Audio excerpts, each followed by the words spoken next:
আমরা অনেকেই নিজেদের প্রতিভা সম্পর্কে বা আমাদের ক্ষমতা সম্পর্কে ওয়াকিবহাল নয়। একই রকম মানুষের সাথে থাকতে থাকতে আমরা আমাদের ট্যালেন্টকে খুঁজে পাই না। কিন্তু আজকে এমন একটা গল্প বলবো যেটা শুনলে আপনিও ভাবতে শিখবেন আপনার মধ্যেও যথেষ্ট ট্যালেন্ট আছে, যথেষ্ট প্রতিভা বা ক্ষমতাও আছে। কিন্তু আমরা অনেকেই সেই প্রতিভা সম্পর্কে সচেতনই নয়। তো চলুন আগে গল্পটা শুনে নিই। একবার এক সিংহী একটি সিংহ শাবকের জন্ম দেওয়ার পরই মারা যায়। এমন সময় সেই জঙ্গলে ভেড়ার এক পাল যাচ্ছিল। সিংহ শাবকটি তাদের দেখে তাদের সাথে ভিড়ে যায়। তারা যেখানে যায় শাবকটিও তাদের সাথে সাথে যায়। ধীরে ধীরে সিংহ শাবকটি তাদের সাথেই বড় হতে থাকে। ভেড়ার দল যা খায় সিংহ শাবকটিও তাই খায়। তার ফলে শাবকটি এখন ভেড়াদের মতোই হয়ে যায়। সে ভুলেই যায় সে একটি সিংহের পরিবারে জন্মগ্রহণ করেছে। সে মাংসাশী খাওয়া ভুলেই গেছে। ভেড়াদের মতো ঘাস পাতা খেয়ে জীবন অতিবাহিত করতে থাকে। তার কাছে কোনো ধারণাই ছিল না একটা সিংহের কতটা শক্তি। কারণ জন্মকাল থেকেই তার মা বাবার কোনো সান্নিধ্য পায়নি সে। সান্নিধ্য পেয়েছে শুধুমাত্র ভেড়াদের কাছে। ফলে সিংহের হাব ভাব গর্জন কোনো কিছুই তার কাছে জানা নেই। নিজের পরিচিতি এবং স্বভাব থেকে সে সম্পূর্ণ উল্টো মুখে হেঁটে ভেড়াদেরকেই নকল করতে অভ্যস্ত হয়ে পড়ে। কারণ ছোটবেলা থেকেই কোনো শিশু তার আশপাশের পরিচিত মানুষ, তাদের ধ্যান ধারণা রীতিনীতি সবকিছুই রপ্ত করতে পারে। ফলে সিংহের সত্তা বিসর্জন দিয়ে ভেড়ার সত্তাকে গ্রহণ করে। ভেড়ার দলও তাকে এইভাবেই আলিঙ্গন করে। আরো আশ্চর্যের ব্যাপার, সিংহটি বড় হওয়ার পরেও সে ভুলেই গেছে ভেড়াগুলিই তার আহার। তাদেরকে মেরেই তার ক্ষুধা নিবারণ করতে হয়। সিংহটি স্বপ্নেও ভাবতে পারে না যে সে কোন বংশে জন্মেছে, তার কি কি করা উচিত। তার চারিদিকে শুধু ভেড়া আর ভেড়া। কোনো সিংহের সংস্পর্শ তার চারধারে নেই। কিন্তু হঠাৎ একদিন এক অন্য জঙ্গলের সিংহ এই জঙ্গলে ঢুকে পড়ে। সিংহটি ভেড়াদের ভিড়ে শাবক সিংহটিকে দেখতে পায়। যদিও এখন আর শাবক নেই, অনেকটাই বড় হয়ে গেছে সে। কিন্তু অন্য সিংহটি ওই ভেড়াদের ভিড়ের মধ্যে এই শাবক সিংহটিকে দেখে অবাক বনে যায়। নিজের চোখকেই যেন সে বিশ্বাস করতে পারছিলেন না। সিংহটি এমন দৃশ্য আগে কখনো দেখেনি। ভেড়াদের ভিড়ের মধ্যে সিংহটি কিভাবে ঘুরে বেড়াচ্ছে এবং তাকে দেখে কোনো ভেড়াই ভয় পালাচ্ছে না। সিংহটি সত্যি সত্যি এই দৃশ্য দেখে অবাকই হয়ে যায়। অকস্মাৎ সিংহটি ভেড়ার ভিড়ের মধ্যে আক্রমণ করে। তার গর্জন শুনে সমস্ত ভেড়ার পাল ভয়ে পালাতে থাকে।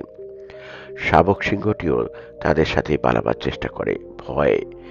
কিন্তু সিংহটি সেই শাবকটিকে ধরে ফেলে। সিংহটি তখন বলে, তুমি কি বোকা, তুমি এদের সাথে রয়েছো কেন? শাবকটি এই কথা শুনে কাঁদতে কাঁদতে বলে, আমাকে ছেড়ে দিন, আমাকে মারবেন না, যেতে দিন, আমায় দয়া করে যেতে দিন। এই কথা বলে শাবকটি ভয়ে কাঁদতে থাকে। তখন বড় সিংহটি বুঝতেই পারছে না এই যুবক সিংহটি কেন ভেড়ার মতো আচরণ করছে। কিছু বুঝতে না পারে সে যুবক সিংহটিকে একটি নদীর কাছে নিয়ে যাওয়ার চেষ্টা করে। কিন্তু যুবক সিংহটি তাকে ভয় পেয়ে পিছু হটতে চায়।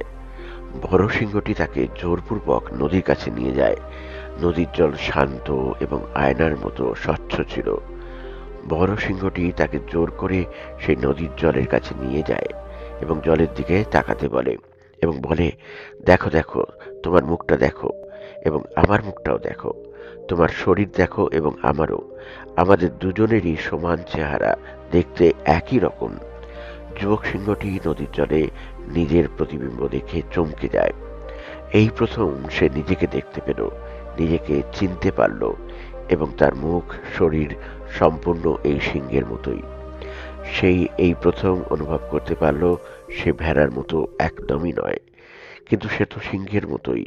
এবং মুহূর্তেই যুবক সিংহটি গর্জন করে উঠল। আকাশ বাতাস তার সেই গর্জনে মুখরিত হয়ে গেল। বড় সিংহটি তার আসল পরিচয় দিয়ে সেখান থেকে চলে গেল। কিন্তু যুবক সিংহটি বুঝতে পারল সে ভুল জানোয়ারের সাথে মিশে নিজের অস্তিত্বকেই ভুলে গেছিল। সবসময় ভেড়ার মতোই আচরণ করত, ভয় পেত, ঘাস খেয়ে থাকতো, যখন তার উচিত অন্যকে ভয় দেখানো। বনের সমস্ত জানোয়ার তাদেরকে ভয় পেয়ে চলবে, সে কাউকে ভয় পাবে না। বনে রাজার মতো তারা থাকবে, কখনো মাথা নত করে থাকবে না। কিন্তু সে এতদিনে কি ভুল করেছে? তাকে বোঝাবার দেখাবার মতো কেউই ছিল না, তাই সে এতদিনে ভয়ে ভয়ে কুঁকড়ে মুকড়ে থাকতো। কিন্তু এতদিনে সে বুঝতে পেরেছে, এই কথা ভাবতে ভাবতে তার নিজের মধ্যে একটা অসম্ভব শক্তি বেরিয়ে এলো, যেটা আগে কখনো তার মধ্যে দেখা যায়নি। সে বুঝতে পেরেছে ভেড়া তার আসল পরিচয় নয়। এতদিন সে শুধুমাত্র একটা মানসিক ধারণা নিয়েই ছিল সে একজন ভেড়া, কিন্তু প্রকৃতপক্ষে সে সিংহ। এই কথা ভাবতেই তার মধ্যে এক অনাবিল আনন্দ এবং শক্তির সঞ্চার হতে থাকে। সে নিজেকে রাজা বলেই ভাবতে থাকে, কিন্তু এতদিন ধরে সে নিজেকে দুর্বল ভাবত। কিন্তু প্রকৃতপক্ষে সে দুর্বল নয়, এক শক্তিশালী এবং পরাক্রমী জন্তু। তাই আজ সে তার সমস্ত দুর্বলতা, ভয় কাটিয়ে প্রকৃত যাতার রূপ সেটাকে ফুটিয়ে তুলতে পেরেছে। বন্ধুরা, এই গল্পে খুব জোরালো একটি মেসেজ আমাদের জীবনে এনে দেয়।